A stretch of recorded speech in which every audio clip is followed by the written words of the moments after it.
توہین کا جواب کیسے دیں؟ ایک مکمل رہنمائی۔ السلام علیکم دوستو، میں خوش آمدید کہتا ہوں آپ کو ہمارے یوٹیوب چینل پر۔ آج کی ویڈیو میں ہم بات کریں گے ایک بہت اہم موضوع پر، توہین کا سامنا کیسے کریں۔ زندگی میں ہم میں سے ہر کسی کو کبھی نہ کبھی ایسی صورتحال کا سامنا ہوتا ہے جب کوئی ہمیں طنز توہین کا نشانہ بناتا ہے۔ تو ایسے حالات میں ہمیں کیا کرنا چاہیے؟ کیسے ہم اپنی عزت اور وقار کو قائم رکھ سکتے ہیں؟ اس ویڈیو میں ان سب باتوں کا جواب دیں گے۔ پہلا قدم یہ ہے کہ ہم یہ سمجھیں کہ توہین کرنے والے کے پیچھے اصل وجہ کیا ہو سکتی ہے۔ عام طور پر یہ 3 وجوہات میں سے کوئی ایک ہو سکتی ہے۔ بعض اوقات لوگ اپنی کمزوریوں اور عدم تحفظ کو چھپانے کے لیے دوسروں کو نیچا دکھانے کی کوشش کرتے ہیں۔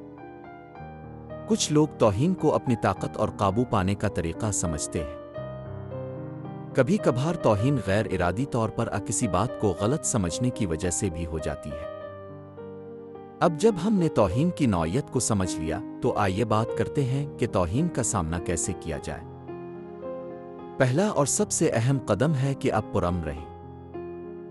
گہری سانس لیں تاکہ آپ کے جذبات قابو میں رہیں، اور پھر ٹھہر جائیں۔ ایک لمحے کے لیے سوچیں کہ اس صورتحال میں آپ کو کیا رد عمل دینا چاہیے۔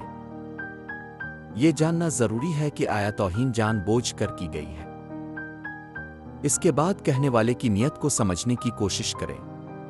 اگر وہ جان بوجھ کر کچھ کہہ رہا ہے تو آپ کا رد عمل مختلف ہوگا۔ کبھی کبھار خاموش رہنا سب سے بہترین جواب ہوتا ہے، کیونکہ اس طرح آپ اس شخص کو آپ کے جذبات کو کنٹرول کرنے کا موقع نہیں دیتے۔ اگر مناسب ہو تو مہربانی سے جواب دیں تاکہ ماحول ٹھنڈا ہو جائے۔ اگر آپ کو برا لگا ہو تو آرام سے بتائیں کہ آپ کو اس بات سے تکلیف پہنچی ہے۔ اگر آپ کو لگے کہ حالات نرم ہو سکتے ہیں تو مزاح کا استعمال کریں۔ مثال کے طور پر ہنسی مذاق میں کہیں، ہاں یہ تو ایک اور طریقہ تھا بات کہنے کا۔ اگر توہین بہت زیادہ ہو تو آپ کسی قریبی دوست عزیز سے بات کریں۔ اور اگر یہ مسئلہ آپ کی ذہنی سکون کو متاثر کر رہا ہو تو کسی پیشہ ورانہ تھراپسٹ سے بات کرنے پر غور کریں۔ اب چلی لمبے عرصے کے لیے کچھ حکمت عملیوں پر بات کرتے ہیں تاکہ آپ اپنی خود اعتمادی اور جذباتی مضبوطی کو بڑھا سکیں۔ خود کو ایسے کاموں میں مصروف رکھیں جو آپ کی خود اعتمادی کو بہتر بنائیں۔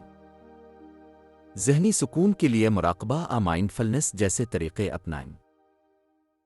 ان لوگوں کے ساتھ واضح حدود طے کریں جو بار بار آپ کی توہین کرتے ہیں۔ یاد رکھیں، توہین کا جواب دینا ایک مہارت ہے جو وقت کے ساتھ بہتر ہو سکتی ہے۔ آپ کا رد عمل آپ کی طاقت اور شخصیت کا آئینہ دار ہوتا ہے، اس لیے ہمیشہ باوقار اور پرامن رہیں۔ اس ویڈیو کو دیکھنے کا شکریہ۔ اگر آپ کو یہ ویڈیو پسند آئی ہو تو اسے لائک کریں، شیئر کریں اور ہمارے چینل کو سبسکرائب کرنا نہ بھولیں۔